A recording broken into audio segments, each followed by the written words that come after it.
Good morning to all of you and welcome to all of you OCIS PCS channel. कैसे हैं आप लोग? Hope so सभी अच्छे होंगे। पढ़ाई भी बहुत बेहतर चल रही होगी। चलिए, तो हम लोग अभी करंट अफेयर्स की इस क्लास में देखते हैं कुछ इश्यूज क्या क्या हैं। उसके बाद हम लोग वन लाइनर कुछ फैक्चुअल क्वेश्चंस को भी देखेंगे, सपोज कुछ क्वेश्चन छूट गए हो या फिर वन काइंड ऑफ रिवीजन के लिए भी है ये। And at the end of the class भी हम लोग क्या MCQs को सॉल्व करेंगे जो आपकी इश्यूज से रिलेवेंट होती है ना। चलिए, तो स्टार्ट करते हैं, देखते हैं आज कौन कौन से हमारे पास इश्यूज हैं।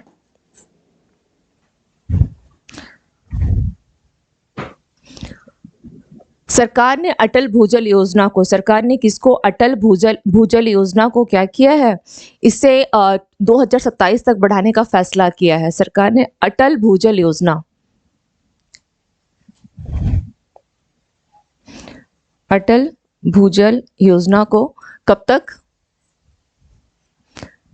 2027 तक इसे बढ़ाने का फैसला किया। एक्चुअली क्या है ना, 2025 तक का इसका 2020 से 2025 तक का इसको लक्ष्य को लेकर के सरकार चल रही थी, लेकिन इसे 2 साल के लिए और बढ़ा दिया गया है। इसके पीछे कारण ये था कि कोरोना के समय में इसका जो कार्यान्वयन है वो ठीक से हो नहीं पाया था। ओके, तो इसलिए सरकार ने क्या किया, 2 साल के लिए इसे बढ़ा दिया है। अटल भूजल योजना, अब देख लेते हैं कि कब इसे लॉन्च किया गया था। इसे 2020 में लॉन्च किया गया था। इस योजना को 2020 में लेकर के आया गया था। इसे 7 भारतीय राज्यों के 80 जिलों में लागू किया जा रहा है। 7 भारतीय राज्यों के। ओके, और किसके द्वारा? तो जल शक्ति मंत्रालय है, जल संसाधन, नदी विकास और गंगा संरक्षण विभाग, ये सभी मिलकर के इसमें काम करे। तो अटल भूजल योजना। अब यहाँ पर एक थोड़ा सा और देख लीजिए कि जल शक्ति मंत्रालय की अगर बात की जाती है तो मंत्री कौन है? मंत्री यहाँ पर कौन है? गजेंद्र सिंह शेखावत। ओके, गजेंद्र सिंह शेखावत। ओके, और कितने बोला गया है यहाँ पर? 7 भारतीय राज्य है ना, 7 भारतीय राज्य की बात की गई है। तो वो राज्य कौन कौन से होंगे? वो हैं, फर्स्ट है आपका MP, सेकंड है आपका MP के बाद आ जाएगा गुजरात, हरियाणा,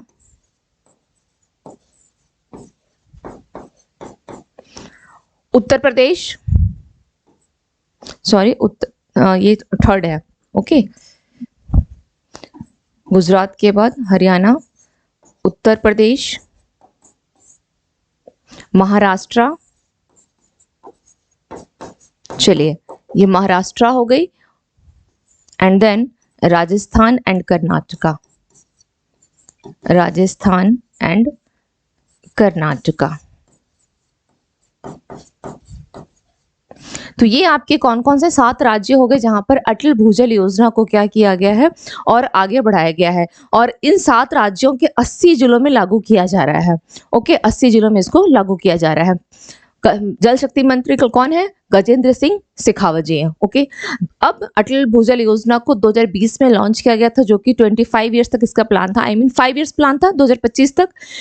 कोरोना काल में इसका कार्यान्वयन सही ढंग से नहीं हो पाने के कारण इसे आगे और 2 साल के लिए बढ़ा दिया गया है। इसके साथ अब देख लेते हैं आगे इसमें और क्या दिया हुआ है। हाँ, अब इसकी मुख्य फोकस क्या है, किस चीज को अभी ये फोकस कर रहा है? तो इसका है संरक्षण और स्मार्ट जल प्रबंधन। क्या किया गया है? संरक्षण है और स्मार्ट जल प्रबंधन को ये अभी मेनली फोकस कर रहा है। उसके बाद जल दक्षता में सुधार के लिए नवीन सिंचाई तकनीक जो है, जो टेक्नोलॉजी है, उसको भी प्रोत्साहित करा। नवीन सिंचाई तकनीकों को क्या करना? प्रोत्साहित करना। ओके, इन तकनीकों को प्रोत्साहित करना।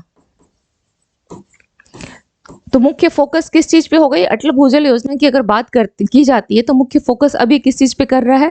संरक्षण हो और स्मार्ट तरीके से उसका जल का आप कैसे प्रबंधन कर सकते हो। दूसरा क्या है? जल दक्षता सुधार के लिए नवीन सिंचाई तकनीकों को प्रोत्साहन करना। Okay, clear? चलिए नेक्स्ट इश्यूज देख लेते हैं। चेन्नई सुपर किंग्स ने इंडियन प्रीमियर लीग यानी IPL 2023 जीता।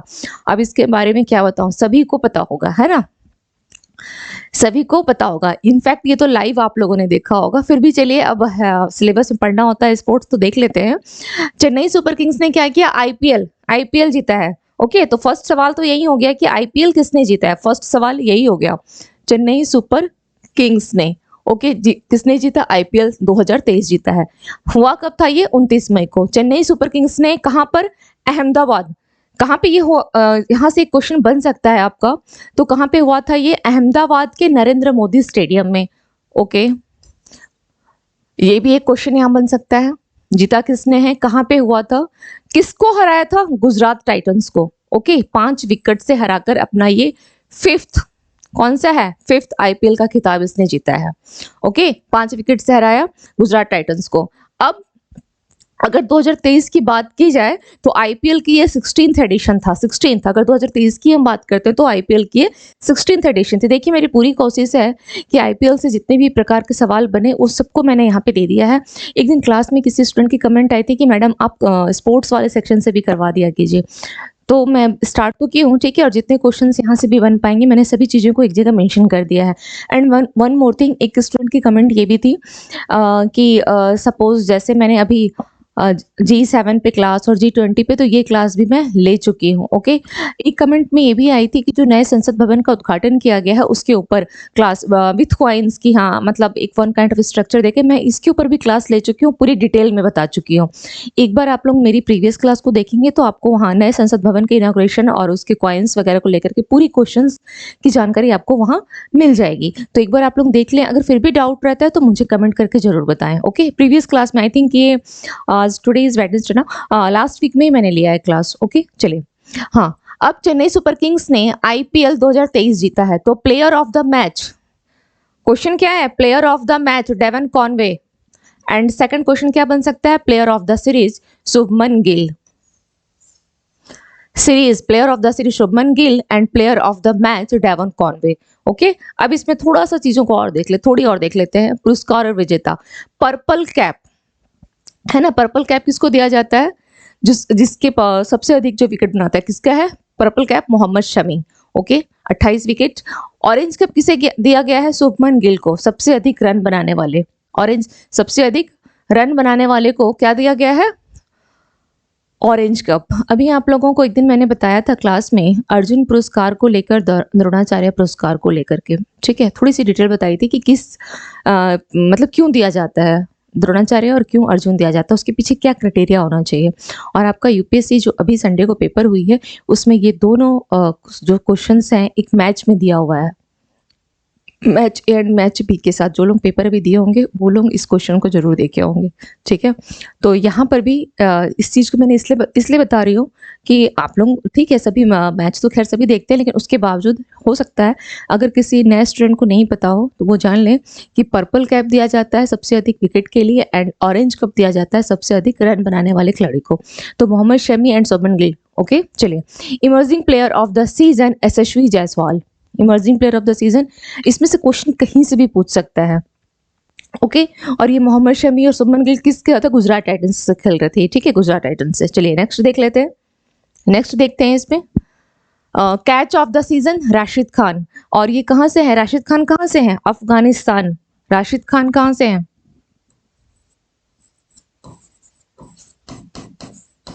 और ये भी किसके हैं, गुजरात टाइटंस से ही खेल रहे थे। ओके, अफगानिस्तान के हैं, गुजरात टाइटंस से ही खेल रहे थे। Most valuable player Shubman Gill and fair play पुरस्कार दिल्ली कैपिटल्स, फेयर प्ले पुरस्कार। ओके, तो कुछ मैंने ऐसे बॉक्स में करके दे दिया, आपको एक जगह मिल गई है और कहीं और आईपीएल को देखने की जरूरत नहीं पड़ेगी। भारत में स्टंटिंग में कमी आई है, स्टंटिंग का मतलब समझ में आता है आप लोगों को, स्टंटिंग क्या होती है। ओके, भारत में किस में कमी आई है, स्टंटिंग में जो है वो कमी आई है, यानी जो बच्चे जिससे कोई छोटे कद के हो जाते हैं, है ना, हाइट नहीं बढ़ पाती, वन काइंड ऑफ सोच सकते हैं आप, और वो कुपोषण टाइप का कुछ ऐसा शिकार हो जाता है, छोटे कद के हो जाना, ठीक है। तो स्टंटिंग में कमी आई है, छोटे कद के हो जाएंगे, कुछ छोटे कद के होके कुछ हेल्दी टाइप के हो जाएंगे, ऐसा ऐसा प्रकार का उसको क्या बोला जाता है, उसे स्टंटिंग बोला जाता है। जो स्टंटिंग पौधा नहीं बोलते हैं कि जैसे वो बढ़ नहीं रहा है पौधा, स्टंटिंग पौधा मतलब वो बढ़ नहीं रहा है इस टाइप का। तो ये जो कद है वो बच्चों को क्या होता है, छोटा हो जाता है, वो पढ़ नहीं पाते, ग्रोथ नहीं हो पाती है, उन्हें स्टंटिंग बोला जाता है।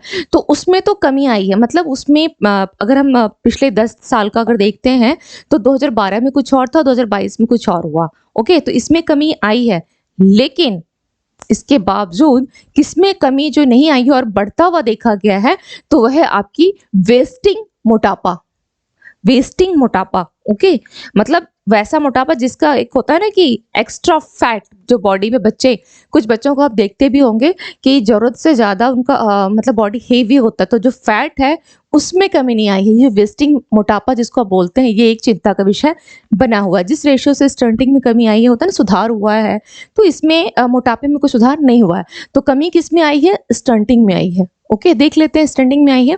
एक्चुअली क्या है, यूनिसेफ, WHO और विश्व बैंक द्वारा, किसके किसके द्वारा, कौन कौन है? यूनिसेफ, यूनिसेफ, WHO और वर्ल्ड बैंक, वर्ल्ड बैंक द्वारा क्या हुआ है? संयुक्त कुपोषण अनुमान JME, ओके, संयुक्त कुपोषण यानी ज्वाइंट न्यूट्रिशन, ओके, रिपोर्ट जारी की गई है। किस किस का? अब कौन कौन है उसमें? यूनिसेफ है, WHO है और वर्ल्ड बैंक है। भारत ने स्टंटिंग में 2012 की तुलना में 2022 में 5 साल से कम उम्र के स्टंट बच्चों की संख्या कितनी कम दर्ज की गई है? 2022 से अगर हम कंपेयर करते हैं, मैंने कहा ना पिछले 10 साल का अगर हम देखते हैं तो 2022 से अगर कंपेयर करते हैं 2022 में तो 1 पॉइंट इतने करोड़ कम दर्ज हुए हैं, 1.6 करोड़ कम दर्ज किया गया है। अब हमें सबसे पहले यहाँ पे ये देखते हैं कि यूनिसेफ है, WHO और वर्ल्ड बैंक है, तो वो यूनिसेफ के बारे में थोड़ा सा देख लेते हैं, यूनिसेफ के बारे में। ओके,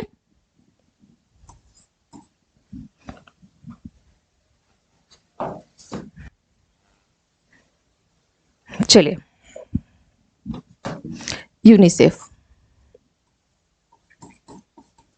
यूनिसेफ के बारे में थोड़ा देखते हैं।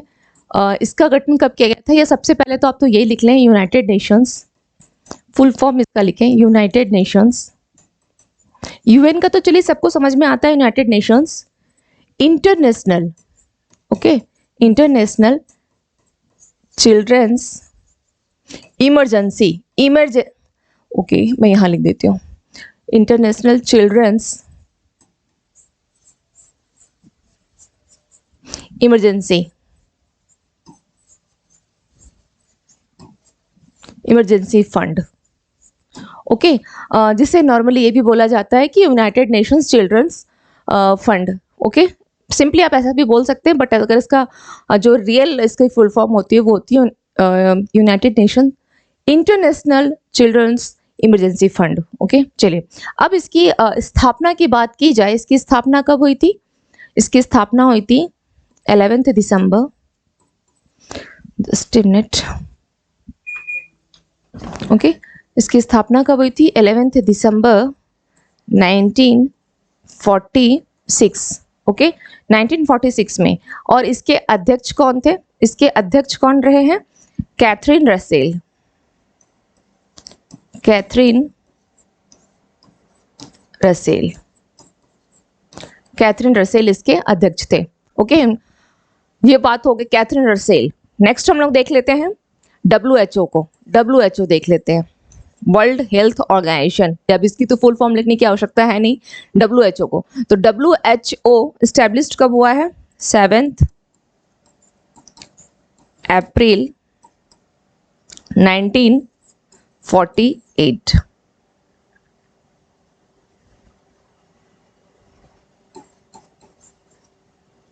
अप्रैल 1948 को ये क्या हुआ? एस्टेब्लिश्ड हुआ है। और कौन है इसके अध्यक्ष? कौन है? टेड्रोस। ये क्लास में मैं पहले भी बताई हूँ और फिर भी रिवीजन के लिए मैं बार बार बताती हूँ, एडहानम, एडहानम, टेड्रोस एडहानम। ओके, अब आती है बात वर्ल्ड बैंक की, world bank, okay, world bank. तो ये कब हुआ है? वर्ल्ड बैंक, वर्ल्ड बैंक की बात की जाए तो इसका हम कह सकते हैं जुलाई 1944, ओके। और सबसे इंपॉर्टेंट थिंग इसमें यह है कि अजय बंगा, इस बार अजय बंगा जो कि क्या है? भारतीय मूल के, अमेरिकी हैं ये, जुलाई 1944। और अध्यक्ष अजय बंगा को, ये कब से स्टार्ट अपना कार्यभार स्टार्ट करेंगे? 2 जून से, 2 जून से। ये तो ये इसमें इंपॉर्टेंट नहीं है, बस मैं आपके नॉलेज के लिए बताई हूँ। ओके अभी ये स्टार्ट करेंगे। ये ध्यान रखिएगा कि वर्ल्ड बैंक के अध्यक्ष किनको बनाया गया है, अजय बंगा को बनाया गया है। ओके ये इंपॉर्टेंट है, रिसेंटली इनको बनाया गया, न्यूज में अभी ये कुछ दिन पहले ही था। ठीक है चलिए, तो ये हो गया। अब हमें देखना है क्या है, ये तो चलिए यूनिसेफ के बारे में हो गई, और ये तीनों मिलकर के रिपोर्ट दी है, तीनों की रिपोर्ट है ये। ओके अब भारत में क्या बोला, 2000 की तुलना में अगर हम 2012 से कंपेयर करते हैं 2022 में, तो 1.6 जो करोड़ है इतनी की कमी दर्ज की गई है। तो 2012 में कितना था, 2012 में था कितना, ये अमाउंट कितना था देख लेते हैं। 2012 में एक्चुअली इस टाइम पे कितना था, 41.6%, 41.6%, जो कि 2022 में कितनी हो गई है, 2022 में कितनी हो गई है, 31.7%। ओके 31.7% हो गई है। तो ये कुछ इंपॉर्टेंट पॉइंट्स हो गए आपके स्टंटिंग को लेकर के। ओके चलिए स्क्रीनशॉट लेना चाहें तो आप लोग ले सकते हैं, ले लें स्क्रीनशॉट। स्क्रीनशॉट ले लें। ओके चलिए ठीक है, नेक्स्ट देख लेते हैं, नेक्स्ट देखते हैं, नेक्स्ट कौन से इश्यूज हैं। और कैग, ओके पहला इशू क्या है, कैग को लेकर के। कैग ने अब क्या किया है देखते हैं। CAG competitor auditor general, article कितना है, किस आर्टिकल में है ये, आर्टिकल कौन सा है, आर्टिकल 148 कॉम्पिटिटर ऑडिटर जनरल। तो खैर चलिए, सीएजी गिरीश चंद्र मुर्मू को फिर से WHO, किसको, गिरीश चंद्र मुर्मू को फिर से, यानी फिर से का मतलब क्या हुआ, दोबारा हो गया, विश्व स्वास्थ्य संगठन का क्या बना दिया गया है, बाहरी लेखा परीक्षक चुना गया है फिर से, यानी दोबारा, है ना। इनका दोबारा चुनाव कितने से कितने साल के लिए हुआ है, 2024 से लेकर के 2027 तक के लिए, 2024 से लेकर 2027 तक के लिए, तो 4 साल के लिए किया गया है, 4 साल के लिए। ठीक है, चुनाव कहाँ हुआ था, जिनेवा में, जो कि 76th विश्व, इतनी इंपॉर्टेंट ये नहीं है कि जिनेवा में हुआ था, it's not that much important. विश्व स्वास्थ्य संगठन है तो आपको पता ही है कि WHO का है तो उसके हेडक्वार्टर क्या है, वैसे भी वो जिनेवा में है। तो वहाँ पे ये चुनाव हुआ था, इलेक्शन हुई थी, और ये 76th सेशन था, 76वां मतलब क्या बोल सकते हैं, जो सभा हुई थी। ओके 76 था सेशन। अब इससे पहले मैंने कहा ना अभी कि इनको दोबारा चुना गया है, इसका मतलब ये अभी तो हैं कार्यकाल में, तो 2019 से 2023 4 साल का कार्यकाल है, तो 2019 से 2023 तक 4 साल के लिए उनके पास यह पद पहले से ही था। ओके 4 साल के लिए पद क्या था, पहले से ही था। तो ये क्लियर हो गया, ये क्लियर हो गया। अभी CVC का भी चुना गया था, कल की क्लास में मैंने बताया। CVC कौन है, प्रवीण कुमार श्रीवास्तव, एंड CBI प्रवीण सुद। कुछ कमेंट में मैं आंसर देखी हूँ जो अच्छा लगता है देख करके कि हाँ स्टूडेंट्स जो है याद रखे हैं, कुछ स्टूडेंट हैं जो उनकी कमेंट कल लगातार थी क्लास में। एंड वन मोर थिंग, अगर आप लोगों को लाइव क्लास लेना है, इंटरेस्टेड हैं मैं, तो आप लोग मुझे ज़रूर कमेंट सेक्शन में मैसेज कीजिए, तो फिर मैं क्लास को लाइव स्टार्ट करूँगी। टाइमिंग वही मॉर्निंग में 6 o'clock होगी। ठीक है, अगर आप लोग इंटरेस्टेड हो तो। चलिए नेक्स्ट देख लेते हैं। भारत ने अब क्या किया देखते हैं, भारत के बारे में क्या न्यूज़ है। तो भारत ने NSC एंड CAVA कावा, ओके कावा महिला वॉलीबॉल चैलेंज कप, कौन सा था ये, महिला वॉलीबॉल चैलेंज कप का खिताब को जीत लिया है। किसने जीता है, भारत ने। अब किससे संबंधित है, महिलाओं से संबंधित है, तो इंपॉर्टेंट है, भारत ने जीता है, महिलाओं से संबंधित है। चलिए तो NSCCAVA, सबसे पहले तो ये देखना है कि ये है क्या, NSCCAVA क्या होता है, ये NSCCAVA ये है क्या, national sports council. Okay national sports council. तो फिर CAVA क्या है देख लेते हैं, CAVA क्या है, CAVA को देख लेते हैं, ये क्या है, CAVA क्या है फिर, Central Asia, okay Central Asia volleyball, A से क्या हो जाएगा, association, okay national sports council Central Asia volleyball association, CAVA stand for Central Asia volleyball association. ठीक है, चलिए अब इसमें क्या है, महिला वॉलीबॉल चैलेंज कब काठमांडू में आयोजित किया गया था, इसको आयोजित किया गया था। क्वेश्चन क्या क्या बन सकते हैं, आयोजित कहाँ हुआ था, यह आयोजित कहाँ हुआ है, काठमांडू में हुआ है। अब किसने जीता है, भारत ने जीता है ना। किसको हराया है, कजाकिस्तान को हराया। किसको हराया है, कजाकिस्तान को हरा करके खिताब जीता है। एक्चुअली इसमें हुआ क्या है, टोटल 8 जो कंट्रीज है उसने पार्टिसिपेट किया है। ठीक है, टोटल 8 कंट्रीज ने। आगे देखते हैं नेपाल वॉलीबॉल एसोसिएशन, और इसको कहाँ पे, अब काठमांडू में हुआ है तो जाहिर सी बात है कि नेपाल का सहयोग रहेगा। कहाँ हुआ है, काठमांडू में हुआ है, तो नेपाल वॉलीबॉल एसोसिएशन इस कार्यक्रम का आयोजन तो वही करेगा जब उसके यहाँ हुआ है तो। और राष्ट्रीय खेल परिषद ने भी इसका क्या किया, समर्थन किया। राष्ट्रीय खेल परिषद यानी नेशनल स्पोर्ट्स काउंसिल, एनएससी है ना, वो लिखा हुआ है वहां पे, मैंने बताया था। नेशनल एनएससी यानी नेशनल स्पोर्ट्स काउंसिल, राष्ट्रीय खेल परिषद, इसने भी सपोर्ट किया है। आपको मैंने अभी जस्ट इस बैक स्लाइड में मैंने लिखा है। और इसमें क्या है, 8 देशों ने भाग लिया था। वो 8 देश कौन कौन से, सबसे पहले तो ध्यान रखिएगा, कजाकिस्तान तो इसमें हार चुका था, भारत ने कजाकिस्तान को हराया है। तो चलिए ये बात तो हो गई। अब नेपाल में हुआ था, काठमांडू में हुआ, दैट मीन्स नेपाल में हुआ है, तो नेपाल इसमें तीसरे स्थान पे था। तो 3 देश तो ऐसे ही हो गए, भारत हो गया, कजाकिस्तान हो गया, नेपाल हो गया। रेस्ट ऑफ देश कौन है, उज्बेकिस्तान, ये 4th पोजीशन पे था। श्रीलंका इसमें 5वें पोजीशन पे था। एंड किर्गिस्तान, मालदीव और बांग्लादेश 6th, 7th और 8वें स्थान पे रहा। तो इसलिए इंपॉर्टेंट कैसे हो जाएगा, फर्स्ट ऑफ ऑल इसमें अगर पूछेगा तो भारत को लेकर के पूछेगा। ठीक है, क्योंकि भारत क्या है, जीता है, तो भारत की तो एक पूरी गर्व की बात हो गई। तो पूछेगा लेकर के, तो किसको पूछेगा, भारत को लेकर के। फर्स्ट क्वेश्चन तो ज्यादा उम्मीद यहीं से है।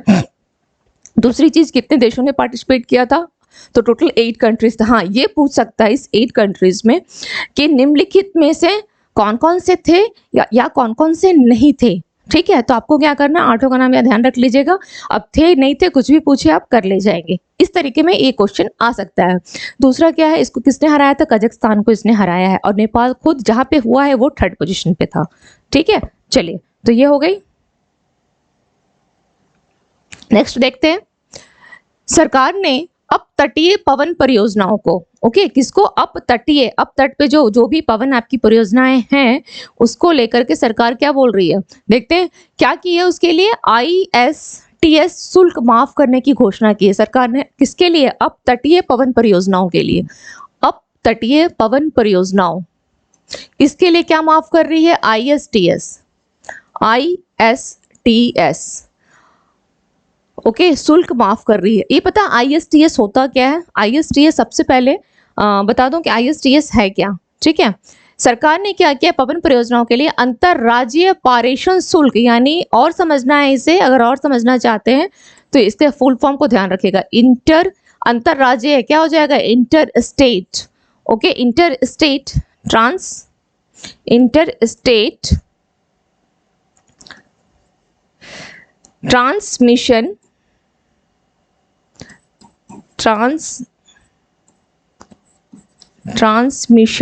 Okay, interstate transmission charge, interstate transmission charge है ये।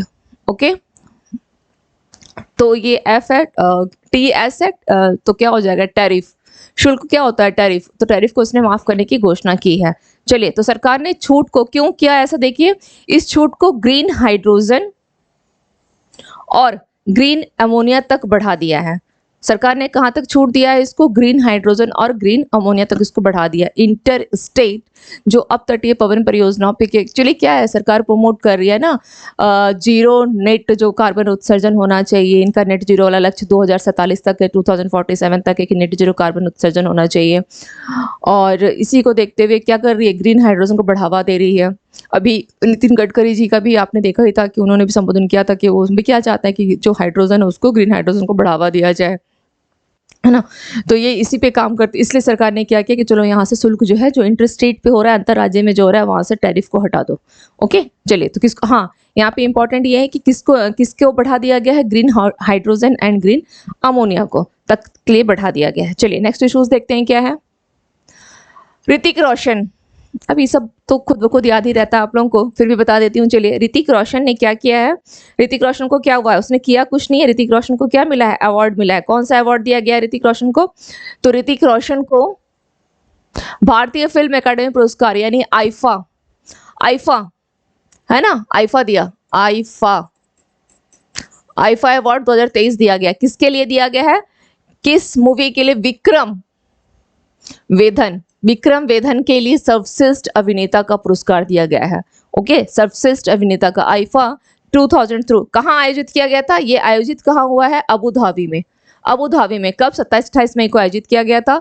अजय देवगन की क्राइम थ्रिलर दृश्यम 2, है ना, दृश्यम और दृश्यम 2 सबने देखा होगा, काफी मतलब अच्छी मूवी थी, सस्पेंस वाली रह गई, लास्ट तक वो पता नहीं चल पाता है ना, आप लोग सबने देखा होगा।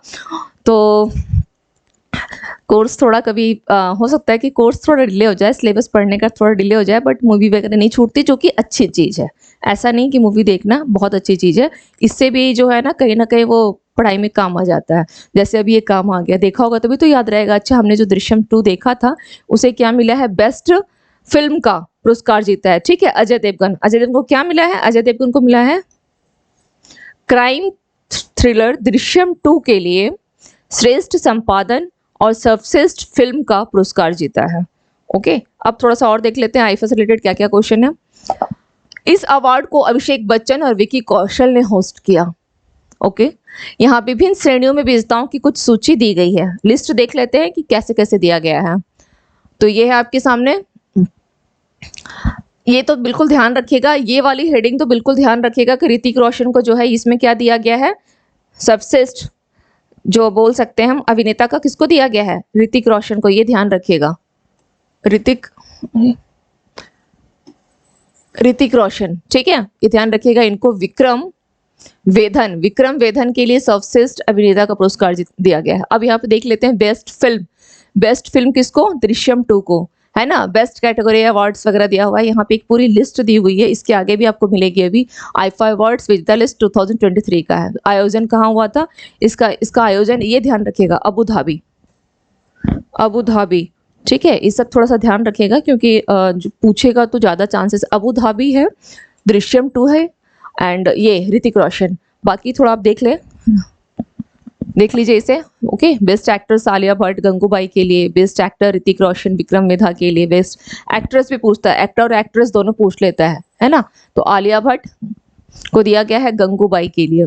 चलिए, बेस्ट डायरेक्टर कौन है, R Madhavan, best director R Madhavan. तो खैर इस तरह से लिस्ट दी गई है, एक बार देख लीजिएगा। इस थोड़ा सा और आगे देखते हैं। हाँ, सर्वश्रेष्ठ फिल्म अगेन वो उसमें भी दिया गया था एक इमेज फॉर्म में, इसमें भी यहाँ दिया गया है। सर्वश्रेष्ठ फिल्म कौन सी है, Drishyam 2, R Madhavan, Rocketry the Nambi effect. Okay, destination आगे देखते हैं और क्या है इसमें। अभिनेता ऋतिक रोशन विक्रम एंड अभिनेत्री जो है वो कौन है, आलिया भट्ट गंगूबाई के लिए काठियावाड़ बेस्ट डेब्यू मेल। आप यहाँ पे एक बार देख लीजिएगा पूरा, ठीक है, मैंने पूरा लिस्ट दे दिया है, इसको एक बार आप देख लीजिएगा, स्क्रीनशॉट ले लीजिए इसका, ठीक है।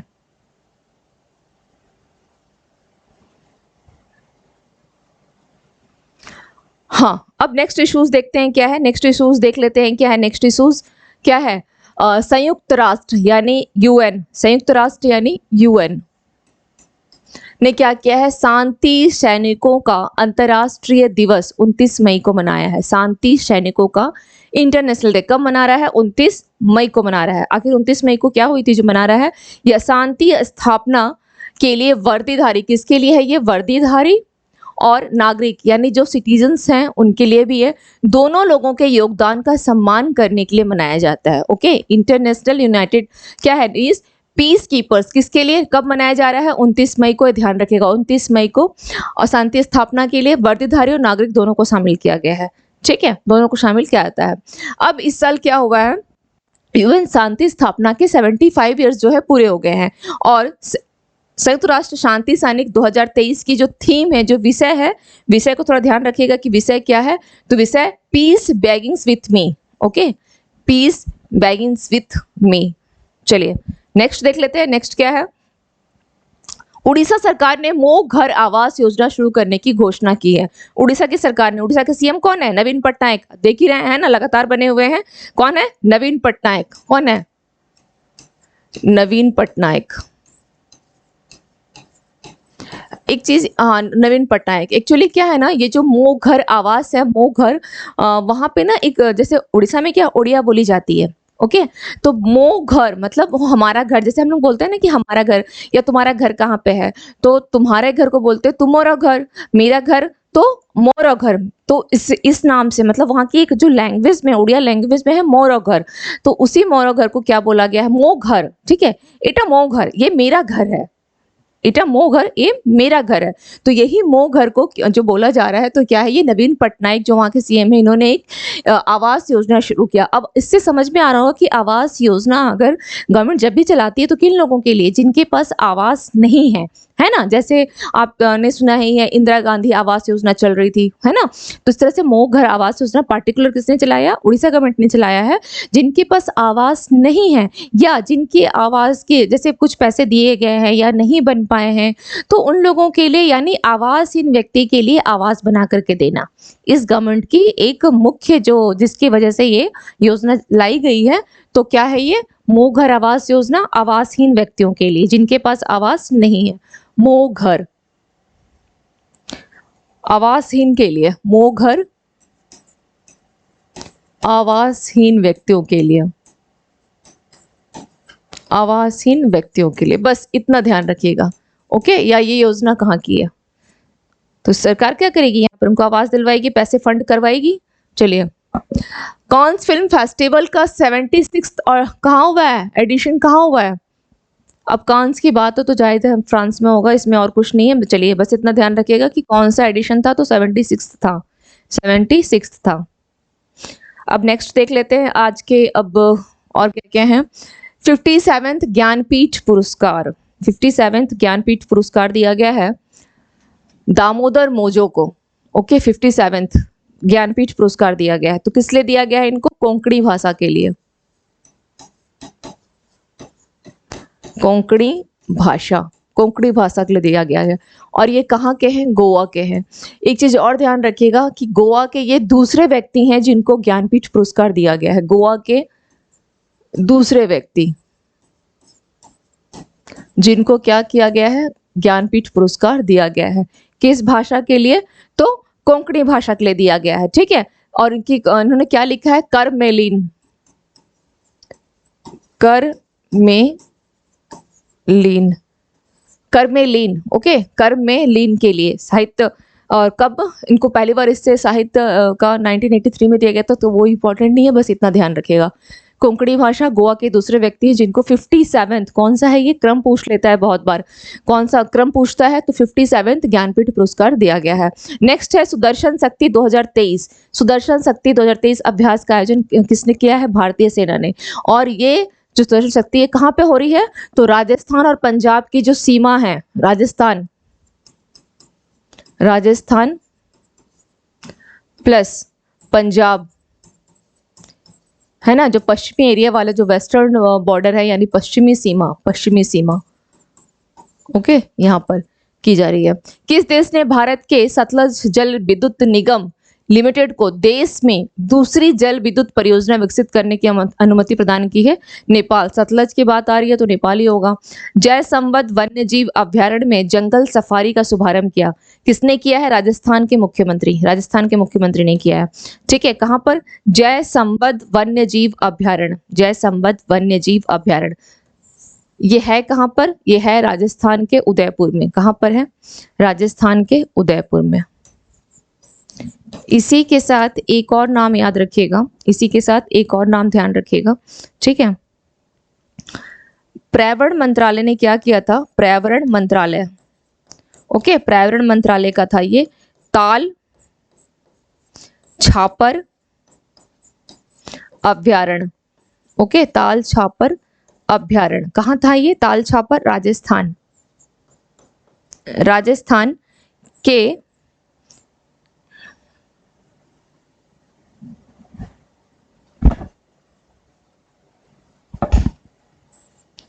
पर्यावरण मंत्रालय की है, पर्यावरण मंत्रालय। ओके, क्या नाम है, ताल।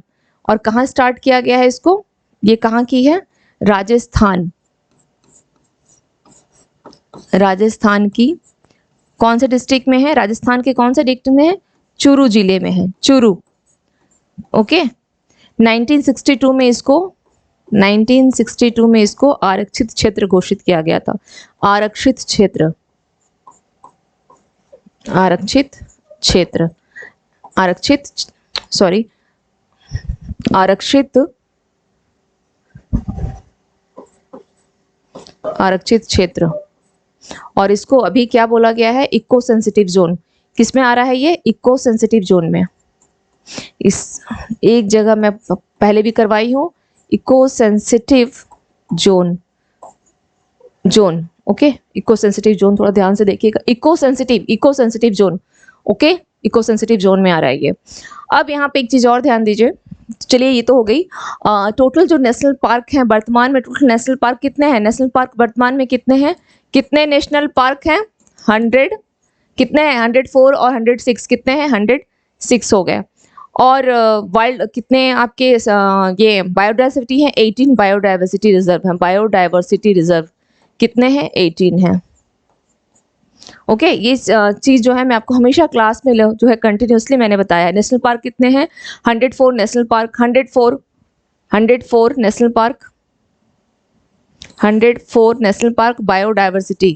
बायोडाइवर्सिटी रिजर्व कितने हैं? 18 है।